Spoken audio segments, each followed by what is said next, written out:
Assalamualaikum warahmatullahi wabarakatuh. Alhamdulillahirrahmanirrahim. Puji syukur kehadirat Allah Subhanahu wa Ta'ala yang telah melimpahkan rahmatnya kepada kita semua sehingga kita dapat berkumpul kembali pada kuliah online pada mata kuliah tafsir Al-Quran dan hadis pendidikan dengan keadaan sehat tak kurang satu apapun. Salawat dan salam semoga selalu tercurah kepada Nabi Agung Muhammad SAW yang kita nantikan syafaatnya di yaumul akhir kelak. Baiklah, langsung saja kami dari kelompok 4 yang beranggotakan saya Sylvia Mutiara Sandra, Risma Amalia, Rahmain Muminatun Qawiyah, dan Bagus juga Uswara akan mempresentasikan hasil kerja kami yaitu tentang akhlak peserta didik berdasarkan perspektif Al-Quran dan hadis. Baiklah, pertama saya akan menjelaskan tentang pengertian akhlak. Akhlak berasal dari bahasa Arab yaitu akhlak, bentuk jamak dari kata khuluk atau al-khuluk yang secara etimologi berarti budi pekerti, perangai, tingkah laku, atau tabiat. Dalam perkataan, akhlak diartikan juga sikap yang melahirkan perbuatan, perilaku, tingkah laku yang mungkin baik dan mungkin buruk. Baiklah, selanjutnya saya akan menjelaskan tentang pengertian peserta didik. Secara bahasa, peserta didik adalah objek yang mendapatkan pengajaran ilmu. Sedangkan dalam bahasa Arab, kata peserta didik disebut dengan tilmis itu pada tingkat sekolah dasar dan thalib al-ilm itu pada tingkat yang lebih tinggi seperti sekolah lanjutan pertama maupun perguruan tinggi. Sedangkan secara istilah, peserta didik berarti anak didik yang mengalami perubahan dan perkembangan sehingga mereka masih memerlukan bimbingan dan arahan dalam membentuk kepribadiannya. Dari sini dapat disebut bahwa peserta didik ialah mereka yang sedang mengalami fase perkembangan dan pertumbuhan baik dari segi fisik, mental, maupun pikiran. Peserta didik tidak hanya menjadi objek, namun juga bisa dijadikan subjek, yaitu ketika mereka dilibatkan dalam memecahkan permasalahan dalam pembelajaran. Peserta didik juga dapat disebut sebagai anak didik, di mana anak didik di sini adalah anak yang belum dewasa, yang masih memerlukan bimbingan untuk mencapai atau menjadi orang dewasa. Peserta didik adalah mereka yang melibatkan diri dalam kegiatan pendidikan atau dilibatkan dalam kegiatan pendidikan secara langsung. Dalam pengembangan pendidikan Islam, terdapat 5 aspek peserta didik. Yang pertama, aspek pedagogis, yaitu manfaat pendidikan bagi manusia. Maka dari itu, pendidikan harus selalu dikembangkan kualitasnya. Yang kedua, ada aspek sosiologi, yaitu manfaat pendidikan bagi manusia untuk bergaul dengan sesama manusia lainnya. Selanjutnya ada aspek filosofi, yaitu mengembangkan cara berpikir peserta didik dengan teknik berpikir radikal, logis, kritis, sistematis, dan kontemplatif. Selanjutnya ada aspek kultural, yaitu mengembangkan ilmu pendidikan Islam yang diterapkan kepada peserta didik guna membangkitkan kreativitasnya dalam ilmu pengetahuan. Lalu ada aspek religi, yaitu mengembangkan pengetahuan keberagamaan, keyakinan, keimanan peserta didik sehingga tercapai tujuan pendidikan Islam. Dan yang terakhir ada aspek pertumbuhan, yaitu mengembangkan ilmu pendidikan Islam anak yang berkaitan dengan biologis, psikologis, dan didaktisnya. Ada beberapa yang harus dipenuhi oleh peserta didik sebagai subjek belajar. Yang pertama, memahami dan menerima keadaan jasmani.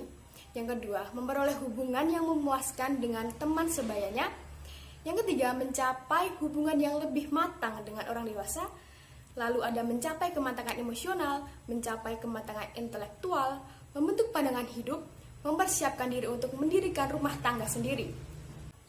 Berdasarkan Quran Surat At-Taubah ayat 122, yang artinya tidak sepatutnya bagi mukminin itu pergi semuanya ke medan perang. Mengapa tidak pergi dari tiap-tiap golongan di antara mereka beberapa orang untuk memperdalam pengetahuan mereka tentang agama, dan untuk memberi peringatan kepada kaumnya apabila mereka telah kembali kepadanya, supaya mereka ini dapat menjaga dirinya. Nah, dari ayat tersebut mengisyaratkan akan keutamaan dan kewajiban dalam mendalami agama dan bersedia untuk mengajarkannya. Selain itu, mereka juga mendapat kedudukan yang tinggi di sisi Allah, seperti halnya orang-orang yang berjihad di jalan Allah. Ayat itu juga menekankan bahwa fungsi ilmu itulah untuk mencerdaskan umat, sehingga apabila seorang muslim telah memiliki ilmu pengetahuan, maka harus disebarkan kepada orang lain pula.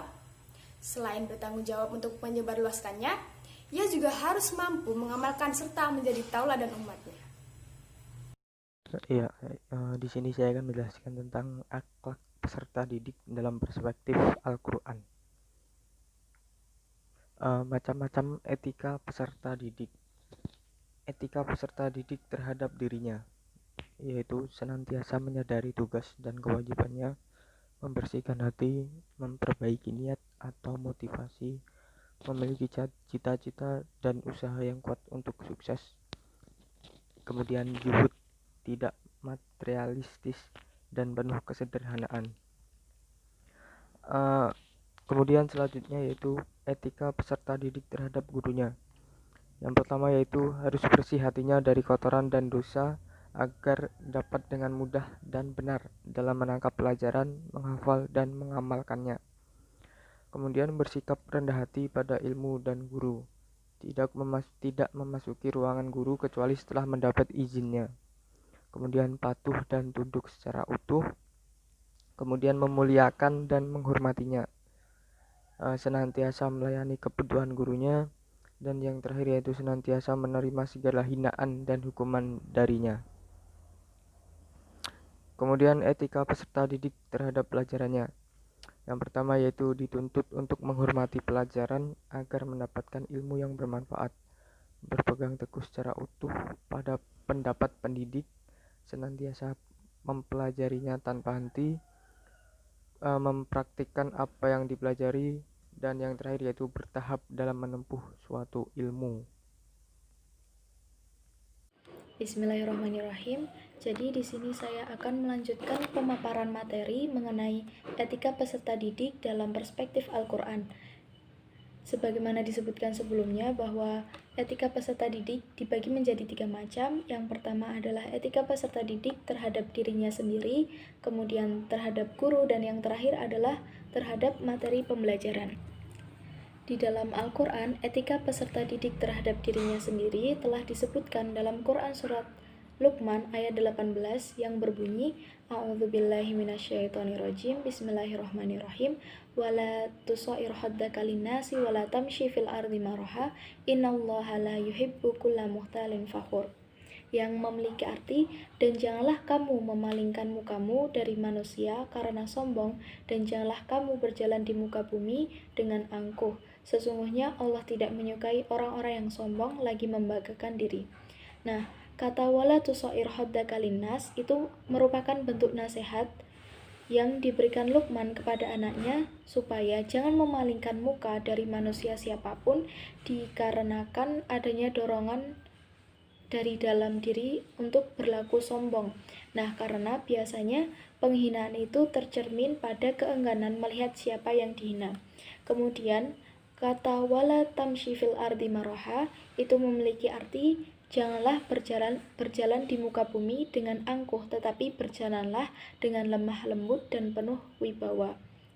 Karena sesungguhnya Allah tidak akan melimpahkan anugerah serta kasih sayangnya kepada orang-orang yang berlaku sombong lagi membanggakan diri.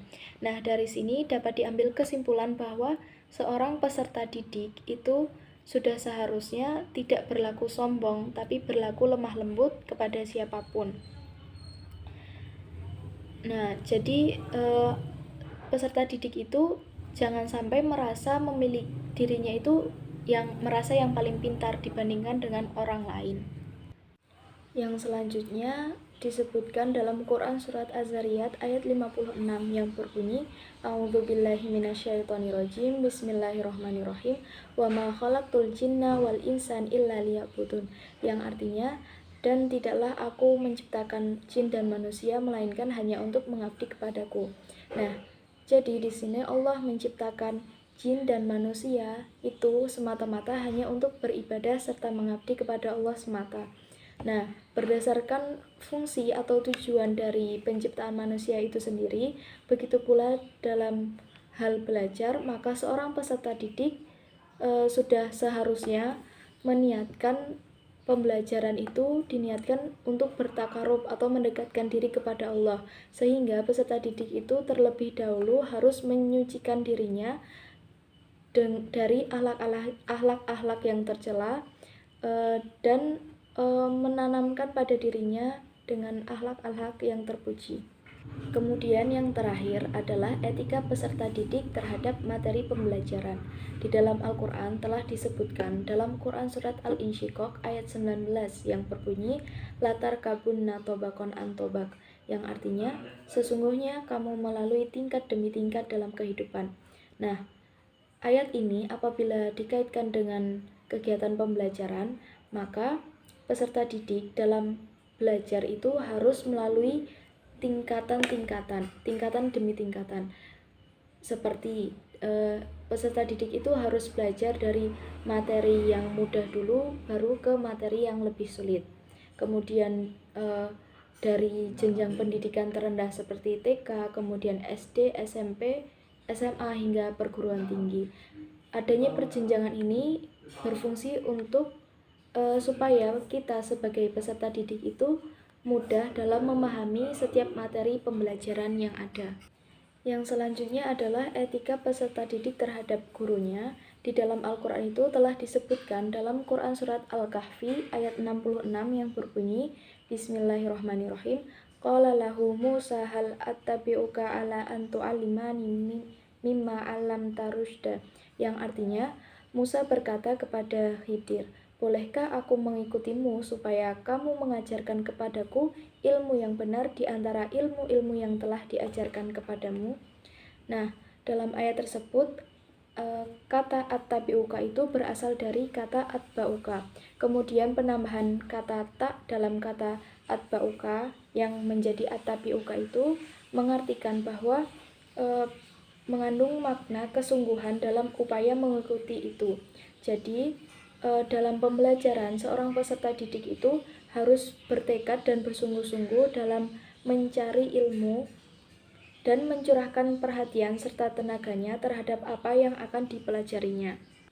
Kemudian yang selanjutnya disebutkan dalam Quran Surat Al-Kahfi ayat 69 yang berbunyi A'udzubillahi minasyaitonirrajim. Bismillahirrahmanirrahim.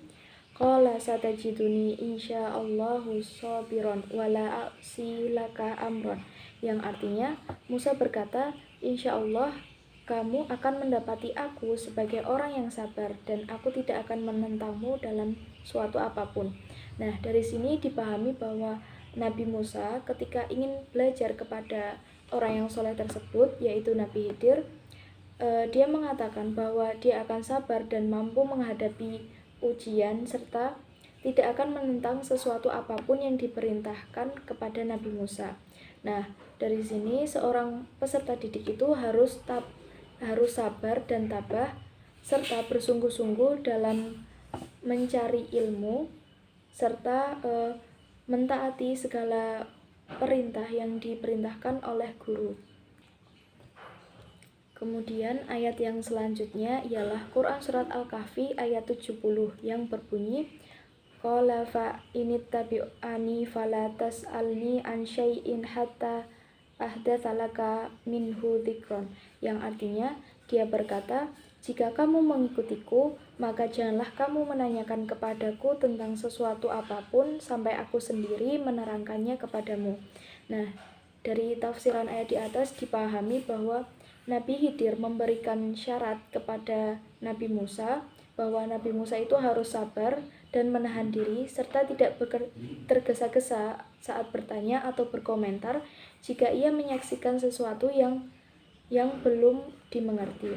Nah, kemudian jika dikaitkan dalam kegiatan pembelajaran, maka di sini seorang murid itu harus menghormati gurunya, memperhatikan gurunya, dan jangan memotong pembicaraan atau penjelasan dari guru.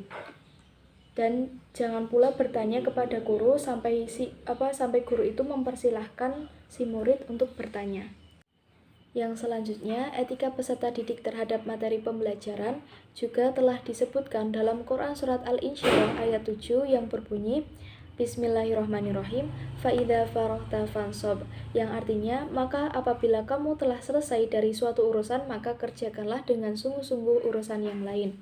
Nah, di sini dapat dipahami bahwa ketika seorang muslim telah menyelesaikan suatu pekerjaan, maka dia harus bersiap untuk memulai pekerjaan yang baru, sehingga dia akan senantiasa dalam kesibukan yang baik dan tidak menyia-nyiakan waktunya.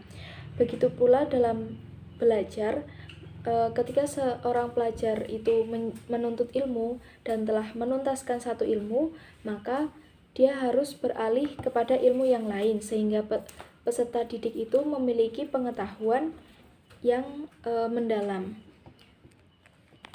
Mungkin itu sedikit dari saya, kurang lebihnya mohon maaf. Untuk materi yang selanjutnya akan disampaikan oleh teman saya, Risma Amalia.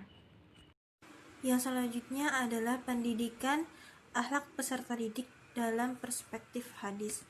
Yang pertama yaitu hadis tentang anjuran untuk menghormati alim atau pendidik.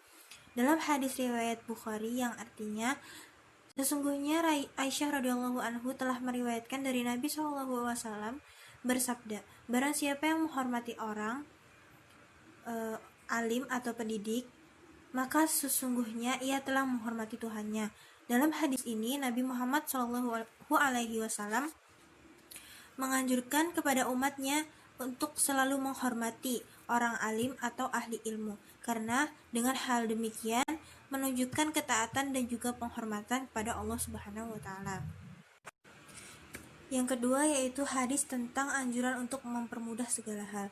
Dalam hadis riwayat Bukhari yang berbunyi, Hadatsana Muhammad bin Bashar qala hadatsana Yahya bin Sa'id qala hadatsana Syu'bah qala haddatsaniya Abu Tayyahi an Anasin an Nabi sallallahu alaihi wasallam yassiru wa la tu'assiru wa basyiru wa la tunafiru. Rawahul Bukhari, yang artinya adalah telah menceritakan kami Muhammad bin Bashar, telah menceritakan kami Yahya bin Sa'id, ia berkata telah menceritakan kami Syu'bah, ia berkata telah menceritakan padaku Abu Tayyah dari Anas bin Malik dari Nabi Shallallahu Alaihi Wasallam bersabda, permudahkanlah dan jangan dipersulit, dan gembirakanlah serta jangan bercerai-berai. Hadis riwayat Bukhari. Nah, hadis tersebut memberikan penjelasan jika seseorang bermuamalah atau berhubungan serta bekerjasama dengan orang lain, sebaiknya tidak mempersulit. Yang ketiga yaitu hadis tentang anjuran bersikap lemah lembut. Dalam hadis riwayat Al-Khatib Al-Baghdadi Ishaq bin Rawahih An-Nasai yang artinya, telah memberikan kepada kami Abu Qasim Talhah bin Ali bin Sakar Al-Khitani, telah memberitakan kami Muhammad bin Abdullah Asy-Syafi'i, telah memberitakan kami Muhammad bin Yunus, telah memberitakan kami Mu'alla bin Asad, telah memberitakan kami Katsir bin Hasib Al-Laithi dari Thabit dan dari Anas bin Malik berkata, Rasulullah Shallallahu Alaihi Wasallam bersabda, wajib bagimu bersikap lemah lembut karena sesungguhnya Allah menyukai sikap lemah lembut. Nah, dalam hadis ini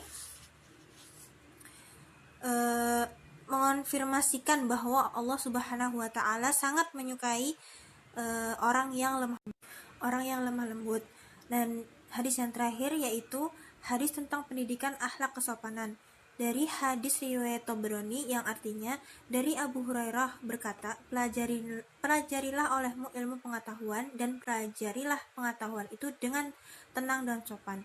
Rendah hatilah kamu kepada orang yang mengajarkan ilmu agar ia bersikap rendah hati kepadamu. Hadis riwayat Tabrani. Hadis ini memberikan pengarahan kepada seseorang yang sedang thalibul ilmi, baik pelajar maupun pendidik. Ketika dalam proses belajar mengajar dianjurkan agar bersikap tenang dan juga sopan. Begitu pula berlaku bagi seorang pendidik. Kemudian kesimpulan. Nah, kesimpulannya adalah etika peserta didik itu dapat dibagi menjadi 3 macam, yaitu akhlak peserta didik terhadap dirinya sendiri, kemudian terhadap gurunya, dan juga terhadap pelajarannya. Telah diabadikan dalam Al-Quran surah Luqman ayat 18, kemudian surah Az-Zariyat ayat 56, surah Al-Kahfi ayat 66, surah Al-Kahfi ayat 69, surat Al-Kahfi ayat 70, surat Al-Insyiqaq ayat 19, dan surah Al-Insyirah ayat 7.